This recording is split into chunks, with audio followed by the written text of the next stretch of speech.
Recently of a man who was suicidal, and every time he'd go through a season of feeling lack of purpose, he would want to end it all, and he'd have all these suicidal thoughts.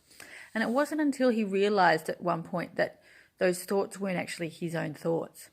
He was listening to a song called "It Is Well With My Soul," and he started to realize that even if my circumstances aren't well, it is well with my soul, despite those things. And from that point, he was able to move on without those suicidal thoughts.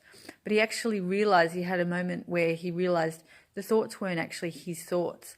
They were from the accuser. And the enemy is called the accuser of the brethren. And what that means is that if he has the power to accuse, that means that we have the ability to hear. He can actually somehow communicate with us by like entering our thoughts. And we don't often think about that. We think that all the thoughts within our brain are our own. But how then can he accuse us if we can't actually hear him?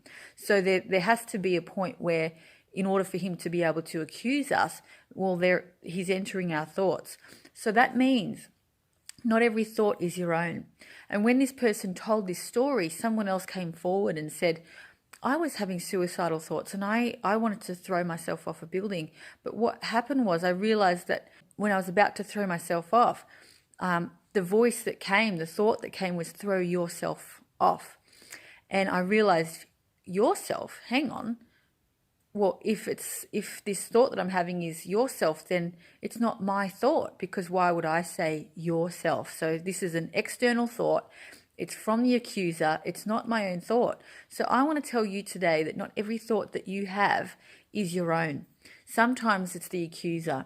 Sometimes you'll have a thought and you'll feel so condemned and guilty and awful about these thoughts. But you don't have to. You know why? Because often these thoughts are actually not yours. They're the accuser, and you don't actually agree with them.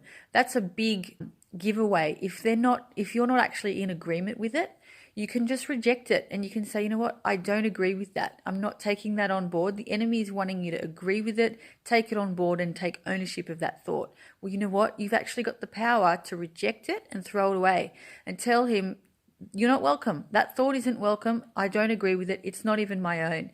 Then hop into the word, read what God says about you. His ways are higher. His thoughts are higher than our own. I'm going to choose to come into agreement with his thoughts for me.